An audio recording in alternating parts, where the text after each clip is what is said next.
forecasting unemployment is going to be at 5.5%? Well, that's a good question. And so I'll say a couple of things about that. So the question was, when am I forecasting unemployment reaching 5.5%? So I said the long-run unemployment rate that's consistent with 2% inflation is the range of FOMC participants' forecast is about 5.2 to the central tendency of that, or leaving out the extremes on the other side, between 5.2 and 6%. So that's around 5.5. That's the forecast of the committee then is we're going to get there around 5 to 6 years. That's what long run means. With this plan, the idea of this plan is to speed up that process, to get there a little sooner. And I don't have, I would say I don't have as much scientific analysis of how fast that would be, but 6 months to a year faster, that would be my thinking. I'll say one more quick thing about that. One of the things that I like about this proposal, which I didn't really emphasize in my talk so much, is that the answer to your question should depend on what kinds of shocks hit the economy. So if we improve more rapidly, which I hope happens more rapidly than I expect, so unemployment were to fall, say, from its current level of 8.1 down to 6.5 at the end of next year, hopefully that will happen. Well, this automatically says, well, the amount of stimulus that the FOMC is providing is less, because now you should be expecting the interest rates are going to stay low for less time. Conversely, if we had a bad shock and unemployment went up, again, hopefully that doesn't happen. But in that event, because we've said we're going to keep interest rates extraordinarily low until 5.5%, we're automatically providing more stimulus in that scenario. So the answer to your question is it depends on what happens, but we're exactly providing the stimulus is responding exactly the way it should to the shocks that hit the economy. Yeah, question there. Is the model the Fed is using currently to measure unemployment the same model that was used in 2007? Yeah, so the question is the model that's being used to measure unemployment the same that was done in 2007?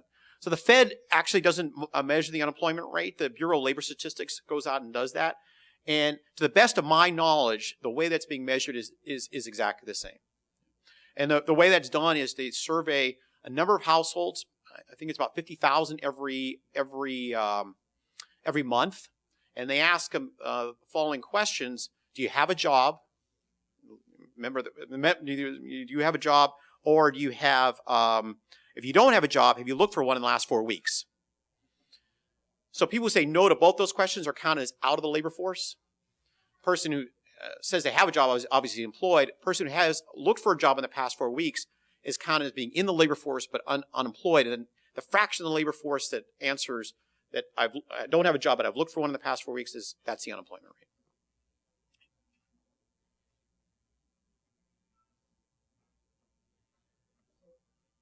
Maybe I think we had a question here. Yeah. Bob.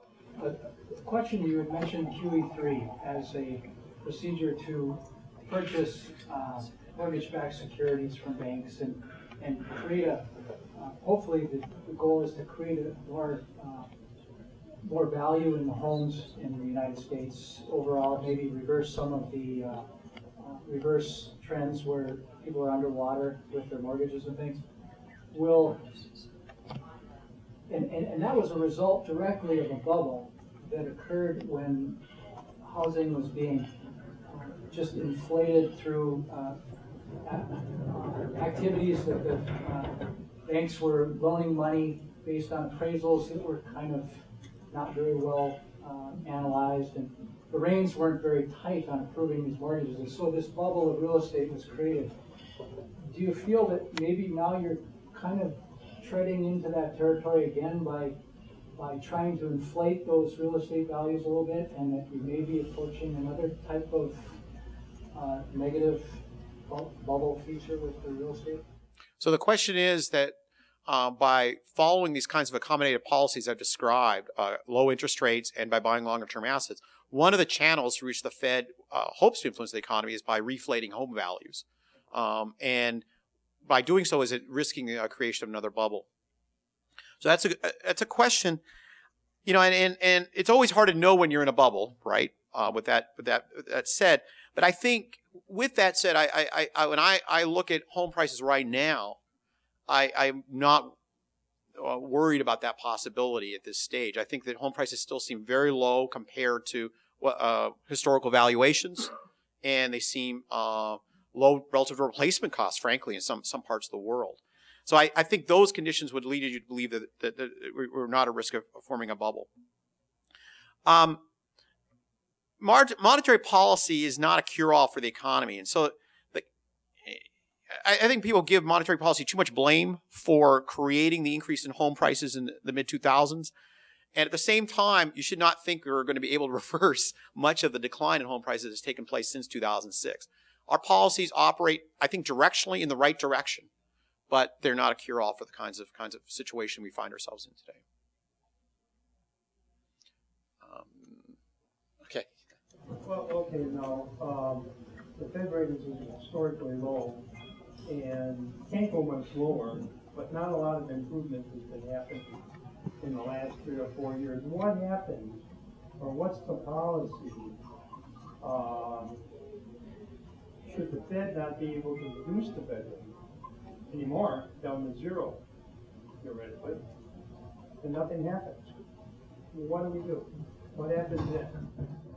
So so right now we're in a situation where Fed funds rate is low. We have had, as we saw in this first picture, we've seen very little recovery. I'm not going to get back to it, but anyways, this first picture we've seen this widening gap between where we are now, where the trend line is. I think that the role of the Fed should be to provide as much accommodation in this situation as it can, without risking price stability, and that's what I'm trying to do in this situation. Now, there's a limit to what monetary policy can do. I mean, that's unfortunately the situation we're in. But our job is we have two goals: promote maximum employment, promote price stability. We do the best job we can to do that, given the backdrop of events we're facing. The good side of that is, I talked earlier about how we're forecasting that we'll get back to 5.5% unemployment in 5 to 6 years. Most forecasters have something like that in there. It's just taking a longer time than we would like it to, but most forecasters do see that kind of decline coming over the longer horizon. One of the things that our guest speaker asked me to do today was kind of keep our eye on the clock. So we have time for 2 more. Okay. There, and then over there. Noah, you're on the monetary side, but I'm going to ask you a question on fiscal policy. This never happens. No. So, the Bush tax cuts are expiring. There's a lot of talk of entitlements and the need to reform those. Clearly, spending policy, budgets, all of these things are up in the air and we're in election. So, you're king for a day. You can decree anything. What would you do? What would you do? I'd be abdicating pretty quickly, I think. No, I think that you raised a couple of different questions about our fiscal situation. So one is about sort of short-term issues, which is that there are a number of programs that are designed to shrink the deficit, changes that are going to take place in early 2013 designed to shrink the deficit. And the Congressional Budget Office has said that if all of those went into effect, we would have a negative growth situation in the first half of the year. And my own forecast is pretty similar to that. On the other hand, we have a longer-term deficit issue, which is about the entitlement programs that we promise our older citizens. And we're all going to be getting there at some point. Those are promises we made. And then the question is, but at the tax base, the tax collections that we have on the books are not going to be sufficient to meet that. Something's got to give in that. Either we're going to have to change the promises we're making, or we're going to have to increase taxes. I think it's important to keep that longer term and shorter term issues separate from one another.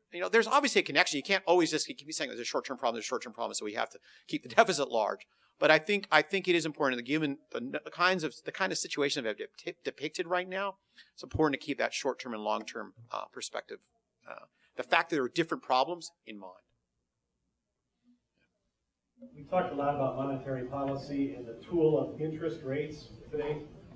The retailers, business people and retailers especially that I've talked to, they're impressed by the low rates, but they can't get a loan. Can you talk to us a little bit about your forecast for the freeing up of money? You almost have to prove that you don't need a loan to get one. And even though the interest rates are very attractive, if you can't get a loan, you still haven't been helped, and it isn't going to improve. Can you tell us about that? So I think this is a good question about, interest rates are low, but if you don't have, you might not be able to get the loan, And that's why I tend to focus on the impact of these policies. And these policies operate in a bunch of different ways, but I try to emphasize the impact on asset values. So when interest rates are low, that makes buying treasuries less attractive, for example. And when people are going to go out and try to buy, people who do have cash to invest, you always meet people like this that are worried about where should I put my money. Some of them are going to start putting their money into real estate. And that's going to put upward pressure on home values. So why is that good? Well, that means that more people have net worth. And I think that's been a driving force in terms of where we are today, is how big the fall in net worth has been for the country. If you look at averages, it doesn't capture it, because at the very top, there hasn't been much of a change. It's in the middle, the median household, 50% above, 50% below, has taken a huge hit to net worth in the last 5 years. Those are people who would start businesses if they had more net worth. They would buy more goods if they had more net worth.